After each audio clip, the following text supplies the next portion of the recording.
week, I'm joined at the table with Justin Owen, CEO of the McDowell Sonoran Conservancy. Justin, thank you so much for joining me. Before we kind of get into what your day-to-day job is, which I think is a pretty sweet job to have here, how did your passion for hiking in the outdoors really form?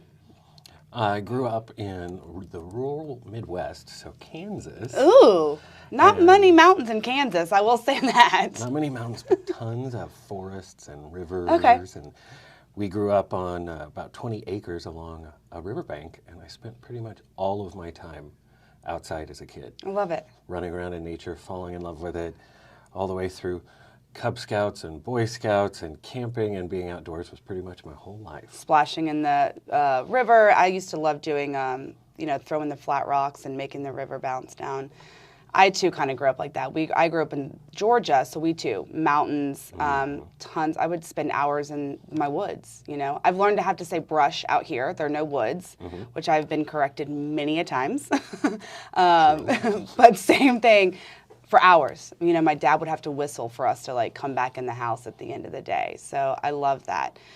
Tell me a little bit, you've been with the Conservancy for a few years now, correct? Yeah, about just over 4. Okay. When and how did the Conservancy come about and form here in Scottsdale? Well, that's the amazing part about the work of our founders and the people that came before us. They recognized a vision 31 years ago. Wow, I didn't know that. Okay. Yeah, that we needed to protect our McDowell Mountains. What our founders and community activists saw a lot of what was happening is, no offense to our friends in Phoenix, but seeing the development of Camelback Mountain, Mummy Mountain, and all the encroaching communities around them, the people who formed the Conservancy said, no, we need to save our McDowells. These are amazing, beautiful places where we can be out and be one with open space. We need to protect them.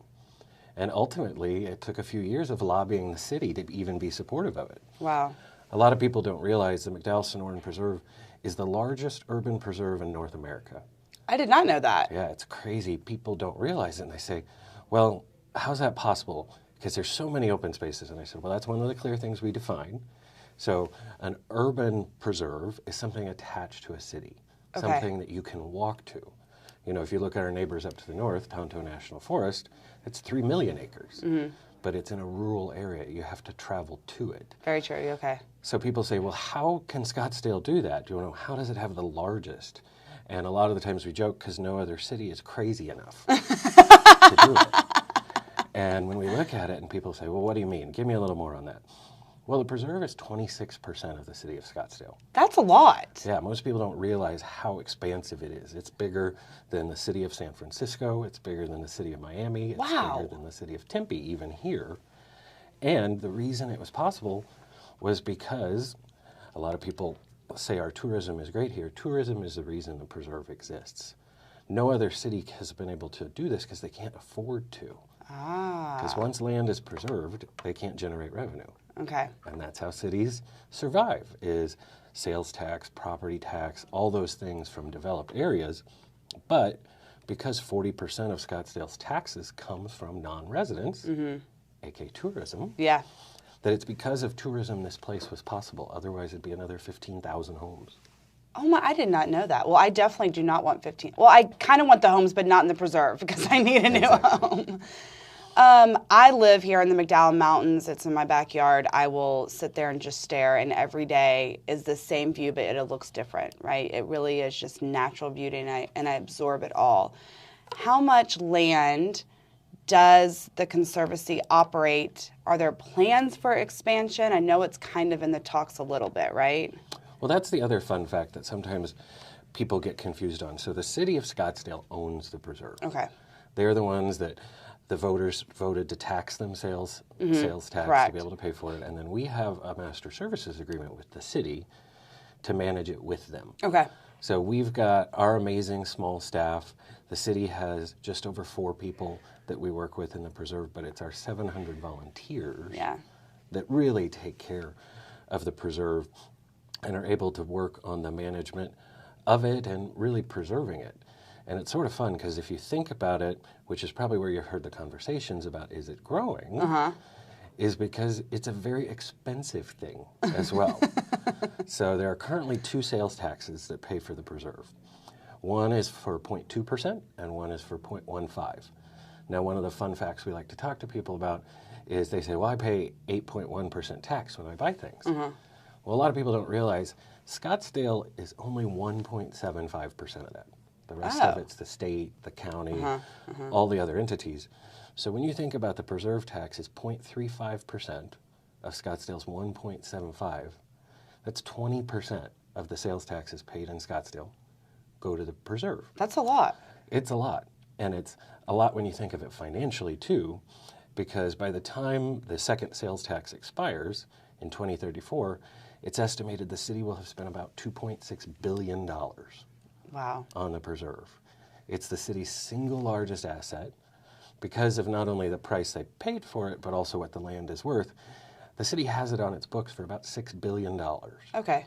And the reason that was possible is because of amazing work that was done over the years. Not only from the city, but the state land department, where the majority of it came from.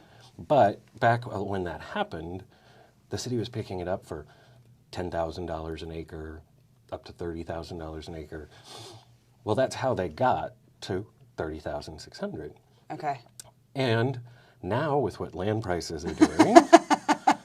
rising. Yes. The city estimates it has about $80 million left that it can spend. And at land prices doing what they're doing, the lowest end of the spectrum the state land department is expecting is $300,000 an acre.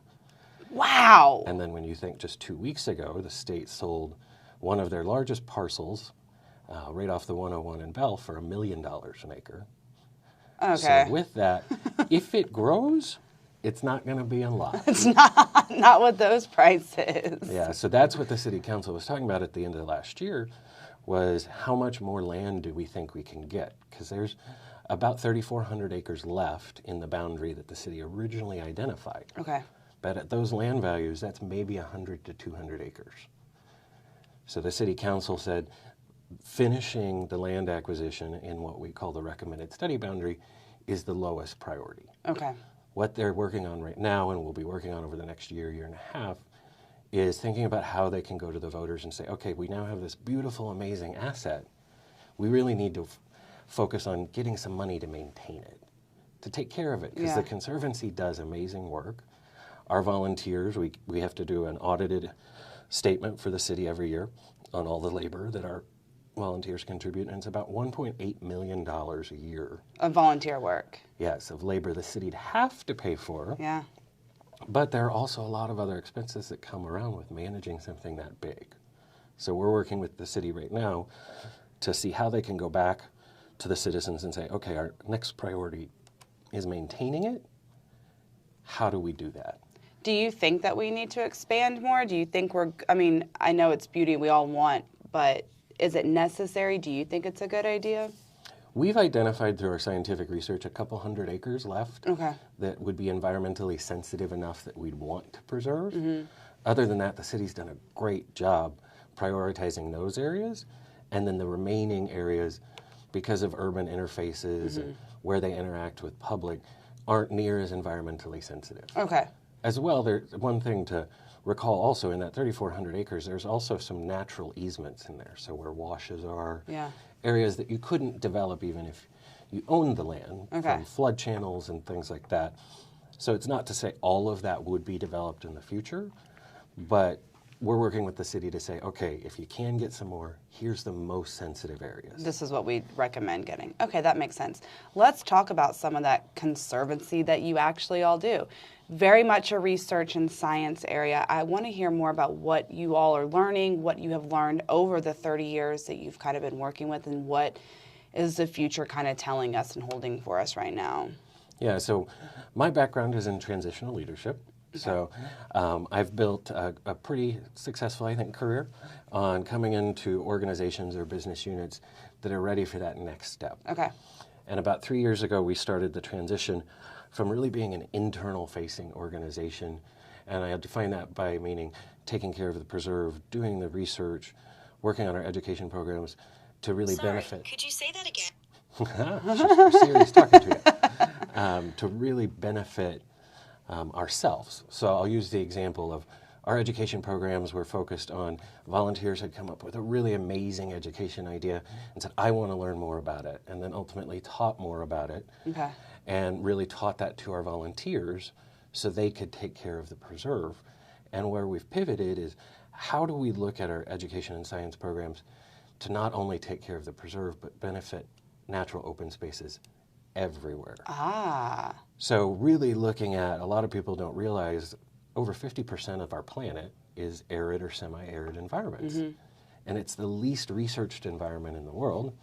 People say, well, how can that be possible if it's so big? Yeah. And it's because humans never had to live in it. So, That's a fair assessment. yes. So now, with climate change and arid and environments becoming more arid, as well as the population living in places like that, like here, Yeah. we're really looking at how can our research really go on that scale that could reach outside of Scottsdale. Awesome. To say, how can we impact open spaces elsewhere? So you'll see in a lot of our work, we're talking about our work in the Sonoran Desert and Right. the preserve. And that was really a shift for us because nonprofits, not on purpose, are historically known for not collaborating. And it's not because they don't want to, it's because they have such a finite amount of resources. Okay. They keep their head down and focus on what they need to do. I get that. Okay. So we're saying, okay, well, we could do a bunch of great work in invasive species, grasses, for example, in the preserve, but if we aren't working with our partners in the Sonoran Desert, our next windstorm, all of those species will come right back in. So when we look at, I'll use buffle grass is one of our primary research projects we're working on. Buffle grass is a non-native plant that was brought here in the 50s by agriculture because it was drought resistant and great feed for cattle. And then it took over. Yes. And people say, well, what's the problem with it? And what I like to tell people is Mother Nature was really smart when planning the desert and planned all of our native species to be far apart enough from each other that if they did catch fire, they probably wouldn't spread, or if they did, it wouldn't spread far. And because they're so evenly spaced, they burn at very low intensities. Okay. So let's say maybe 300-400 degrees. These grasses form blankets that cause not only the density of them for them to burn at such insanely higher rates, it's closer to 1,400 degrees, but move so fast because they're called bunch grasses because they're all bunched together. So if you see the wildfire even happening up in Prescott right now, it's invasive grasses that are leading it. So the temperatures make the difference because if something was burning at 300 or 400 degrees, a neighboring species could survive, so like a saguaro. Okay. But at those higher temperatures, they aren't surviving. And when we talk to people about, okay, well, the saguaros will grow back, a lot of people forget how slow they grow. I was about to say, it takes 50 years for one to like even grow an arm, I learned. So yes, it takes a long time. Yeah, so I always like to have fun with people and say, how tall do you think a 10-year-old saguaro is? And what do you think? Oh, a foot? It's 1 to 2 inches. Oh my gosh. 10 years and an inch or two. Mm-hmm. And people do see them grow faster because people say, I'm going to fact check you. And that's because if you have irrigation, so you have one in your yard, they do grow much faster than in the natural environment.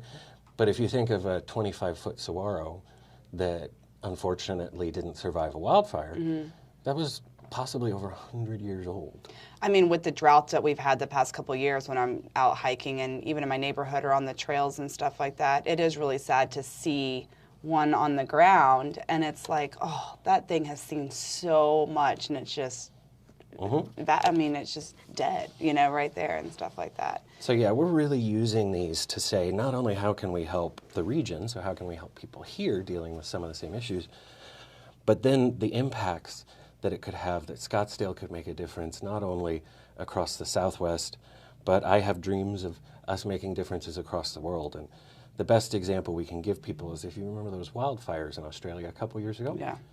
They burned for almost 2 years. They burned 49 million acres and burned 1.5 billion animals alive. And that's very dramatic and crazy, and a lot of people don't realize. And my mouth is just dropped right now, yeah. It's crazy, but the secondary fuel load in Australia was buffalo grass. That damn grass. Yeah, and it's how can we do this work here and spread it around so that everyone can take advantage of safe, natural open spaces to access not only for physical health, but we talk about mental health too. The amount of people we talk to out that are hiking, that the break from their phone, their break from their laptop, not having Facebook, whatever your vice is, provides so much mental health clarity and relief from the day-to-day craziness, that how can we help this beyond? And then when I was talking about our education program and the growth we've had in that, was really focusing on not only educating people that can come to the preserve. So all of our education was typically based in the preserve, which we're still doing. Right. So we still have our Sonoran Sundays and our over 150 hikes and all the free things people can come out and do with us. I emphasize free, because that same hike that we offer for free for people, you can go to REI and for $99 do the same hike. And I'm not saying don't take REI, but folks can come out and enjoy all these things with us for free. Yeah. And you can do those in the preserve, but we identified such a huge need in the underserved populations. People who don't have access to maybe get to the preserve to experience it. So we pivoted our formal education programs to add, in addition to Scottsdale students, Title I students that we could bring in from Phoenix, Mesa, other areas. And it's staggering because our program focused, it started in 3rd grade, because that's when the curriculum matches what they're already learning in the classroom. And what we found out was staggering. 75% of the kids had never been to the desert. Well, we live around the desert, 95% of them wanted to learn more about science. And I'm liking to think these are pretty good statistics, because 3rd graders typically don't lie. No. And then throughout COVID, we pivoted to expand to 4th grade. This year we expanded to 7th grade, all through virtual learning. So we offered the opportunity for our curriculum to come into the classroom via your screen, or when students were at home, via their computer. And we worked with Cox to be able to provide computers and internet access to some of those underserved populations where they didn't have it. And then most exciting, this year, we're rolling out what we call our On the Road program. And yes, I did borrow that from Steve Hartman on CBS Evening News. But our On the Road programs are taking our learning stations from the preserve, making them mobile, and taking them physically to the schools, and letting the students engage in our STEAM learning labs in person, in their schools, without needing to worry about the geographic challenge of getting to the preserve. That is just, I mean, that makes my heart warm. That's awesome. I was at Gateway a few weeks ago, and I saw a class out there learning, and just doing worksheets and learning about the cactus as they were reading and writing and seeing it in person, and they were having the best time, like to be out of the classroom and in nature. I love it. Well, it's one of the reasons that the teachers have embraced our program so much. So I got a call from 2 of the board members of Scottsdale Unified and said, Justin, what your staff at the Conservancy is doing is mind-blowing. Yeah, I agree. They said, you wouldn't believe how many people come to us and say, here's what you need. Yeah. The Conservancy is the first organization that came to us and said, what do you need? And we built our program based on the needs of the school. So what you saw out there was our 7th grade program, which we piloted this last year with our Teach the Teachers. So we had a teacher cohort come out and spend a few months with our scientists and educators learning this. And then they brought their students out with us and taught the curriculum. But it's also allowing those teachers to then also learn how to teach STEM and STEAM better. I love it. So it's a win-win for everyone. Yeah, it is an amazing opportunity.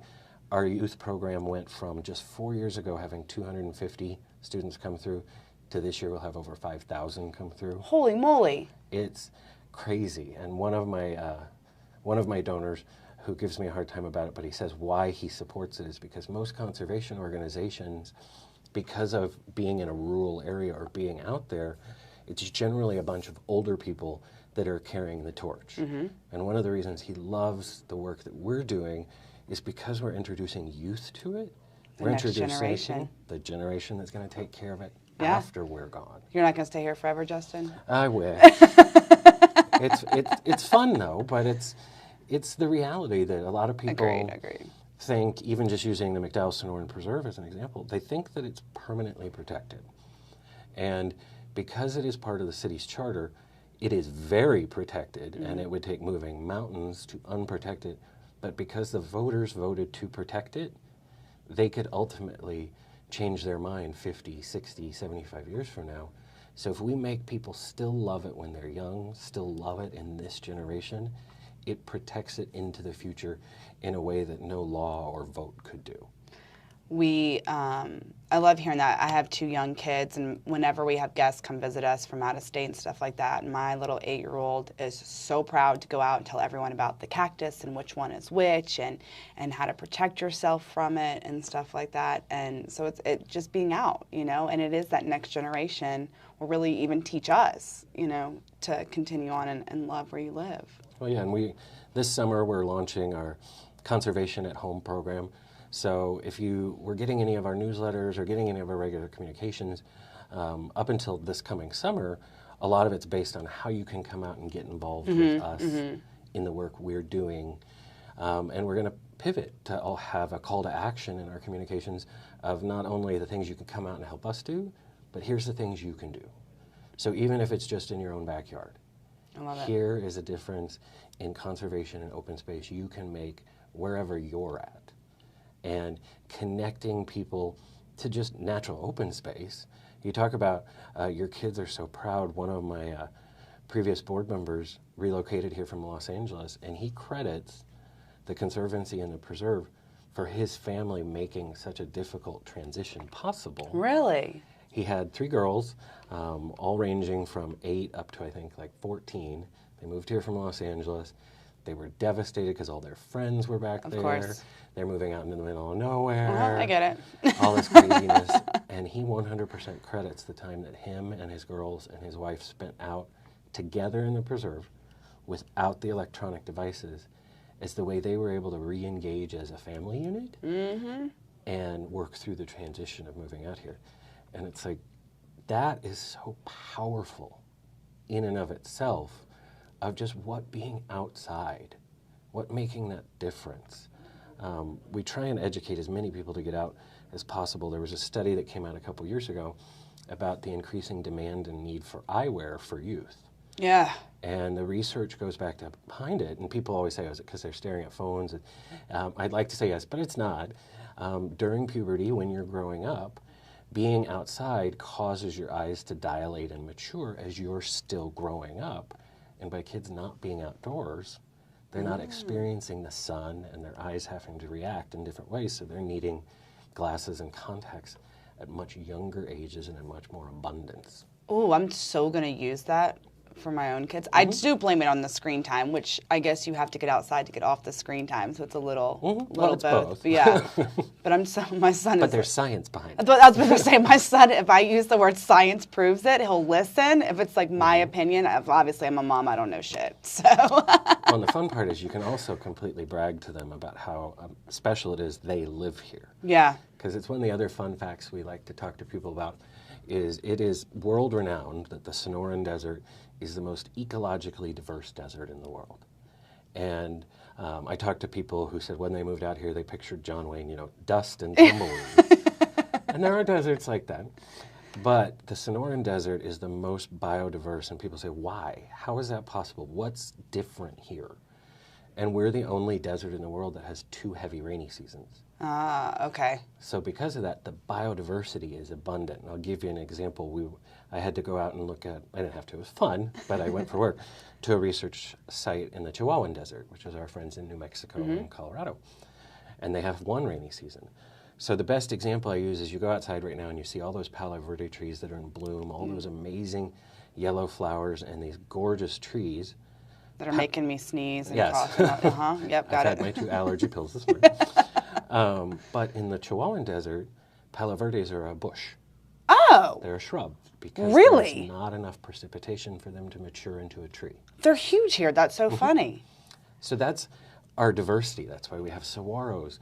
So really being here, whether you're in the preserve or anywhere in the Sonoran Desert, is unique and special because there is no other place in the world like this. It really is one of a kind. Like It literally. makes it amazing. You talked a little bit about all the volunteers. Talk to me about the stewardship problem. Problem is not a problem. Talk to me about the stewardship program. Every time I'm out there, I see the blue shirts. They're always there. They're so knowledgeable. How can we get involved? Can you do like a day volunteer? What's the program like to become a stewardship? Well, and that's the amazing part. Like I said earlier on in the broadcast, our stewards are what make it possible. We've got a staff of about 16 right now, but we have over 700 stewards, and they are the lifeblood of our organization. I had 700 volunteers at my previous organization, and because it was really event-based volunteering, they did about 2,000 hours a year. Our volunteers at the Conservancy do over 68,000 hours a year. Holy cow. Wow. That's how I thought 2,000 was a lot. Yeah. That's how we get to that $1.8 million in labor that we give for the city. It'd be about 50 full-time people for the city to do what our folks do. And they do everything from the construction and maintenance of repairing trails, our scientific research, our education programs. We always talk about our patrollers. Yep. Our patrollers during COVID patrolled, it was 75,000 miles in a year. Now, if you think the Earth is 24,900 miles around. It's like 3 times around the Earth, just here in the Sonoran Conservancy. Yeah, so we've got 230 miles of trails. Okay. And that is amazing. So one of the things that we identified coming in and out of COVID was we do have a barrier to stewardship. Okay. And because the preserve is open, sunrise to sundown, the bulk of our volunteer opportunities are Monday through Friday during the day. So this summer, our staff is working on what we're calling our volunteer program. So we'll have our regular steward volunteers that have all the time and can do a lot of that work. Typically, we see it with retired folks because of the time commitment. But we're hoping when we relaunch this fall, when our season starts, we're going to have a volunteer program where if you just have a day or two a year that you could come out and volunteer and help on a project, whether it be one of our events, a trail cleanup project, something like that, that we'll have volunteer opportunities for people who really want to support our work. Right, but can't commit to that full time. Can't commit to the amazing time commitment that I have a family that's ready for those days. I'm serious. My husband, when I told him I was interviewing you today, that was one of his questions he wanted to know. It was like, how can I get involved for a day, right? Kind of thing. He is a very avid trail runner, and so his goal this year is to run all the trails here in the Sonoran Preserve, and he's excited. Yeah, if he does all the trails, if he goes to our website, we have a program called the All Trails Club. Okay. And if you document that you have hiked or run every single trail in the preserve, you get to become a member of the All Trails Club. Ooh, all right, I'll tell him that. I don't know if he's looked into it. He's doing a race there. There's a race in the McDowell Mountains, I think the regional park, later in May or something like that. So he's doing that. Well, yeah, and as you had said in the intro, the McDowell Mountain Regional Park's a great example. They're our neighbor over in Fountain Hills. They are 16,000 acres. But because parks survive off admission, you pay to get in there. Yeah, we do. So it's not in our backyard like we have here in North Scottsdale. I love it. We talked a little bit about the fire season is here upon us. We have some fires already starting, the brush fires and stuff like that. What do you all do to help prevent fires? Do you all do any clearing of the brushing? What is some of the work that you and your stewards do for that? So that is one of the great examples of the partnership that we have with the city.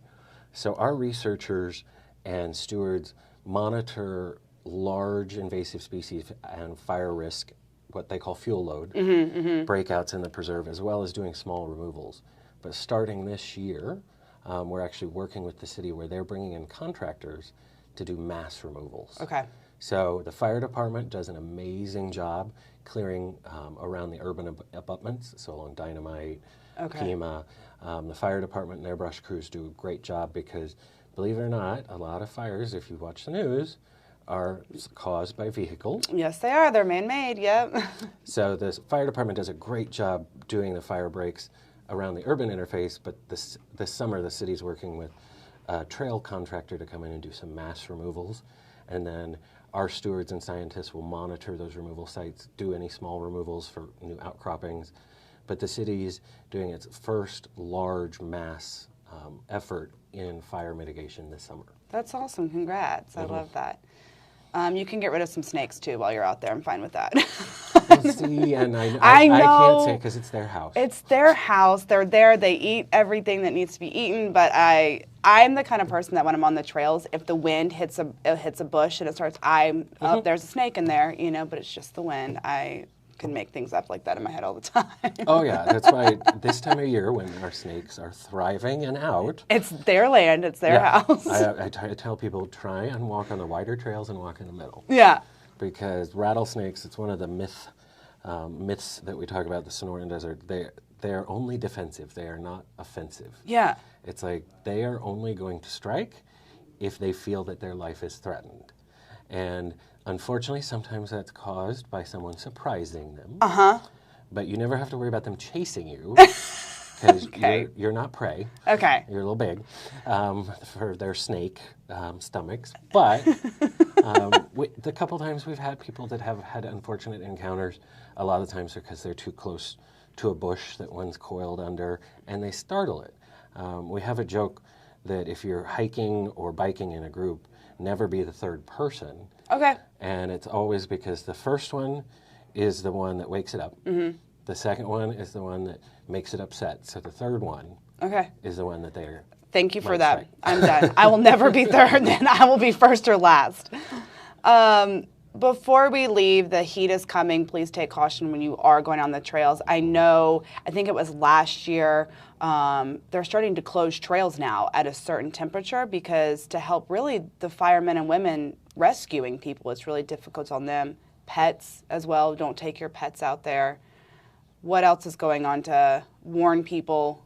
Please bring more than like a liter of water or a little 20-ounce water bottle. Well, yeah, we've talked to the city. So what you referred to, a lot of people saw was on the news because Phoenix started shutting down a couple of the popular hiking areas when it got too hot. Scottsdale isn't heading that direction. Okay, good to know. I was going to ask about that. Because the space is so large, we all know governments never put a rule in place that they can't enforce. Mm-hmm. And the amount of resources that it would take to enforce closing a space that big, it's just not in the cards for the city of Scottsdale. But we try and remind people in moderate temperature weather, think about yourself drinking at a minimum 1 liter per hour. When we're talking about the summer, talk about a gallon per hour. Oh, okay. Is a generally good rule of thumb. But the best thing if people can remember is when you're 50% through your water, that's when you need to head back. It makes sense because you need 50% to get back. Yeah, a lot of people don't realize most of our rescues are locals. People always assume they're tourists. And it's locals, and what we've found is it's primarily because people overestimate their own skills. Uh-huh. They say, oh, I live here.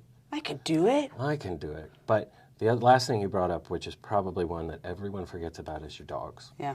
Is when we talk about desert heat, especially since it's such a dry heat, the general rule of thumb, and there's signage in the preserve saying the same thing, if the air temperature, the outside ambient air temperature is over 90 degrees, leave your dog at home. Okay, that's good to know. I'll probably be staying home too, but that's fine. Well, Justin, before we leave, I typically ask everyone what their favorite Scottsdale vibe is, but I want to hear you. What's your favorite trail in the preserve, in the Conservancy? I would probably say the Gateway Loop. Yeah.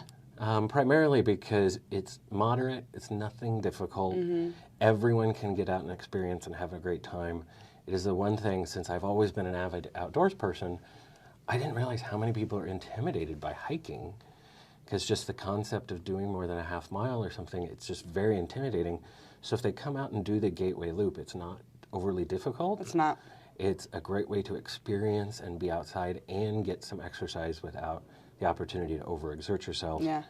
But if you're not into hiking, I would say my favorite trails, plural, are our interpretive trails. Yep. So at many of the different trailheads, most recently Camino Campana up at the Fraysfield Trailhead. I haven't been that one. Stunning. Okay. You can learn so much. Your kids can learn so much. And it's fun. We see so many people that don't want to just come out and do an activity. They want to learn something while they're doing it.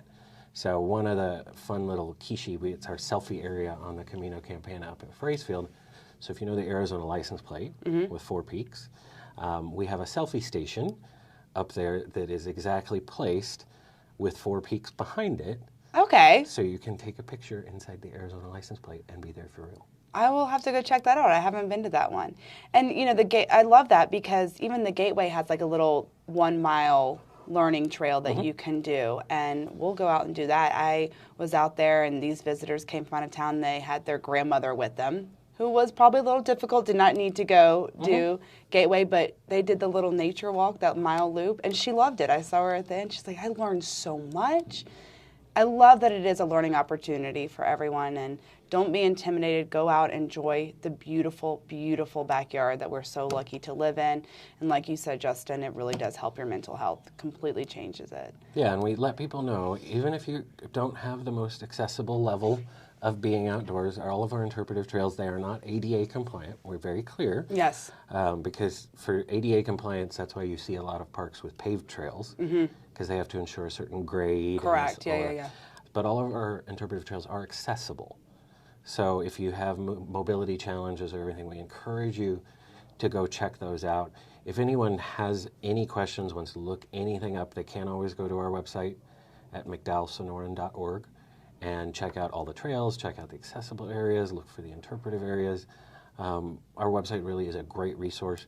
People can also go there if they want to support our organization or find out more about volunteer opportunities as well. And you can go in the description of this website and click on the link. I have it there for everyone. Make it very easy. Justin, thank you so much for joining me today. I can't wait to get out there with my family and alone a lot to get away from them.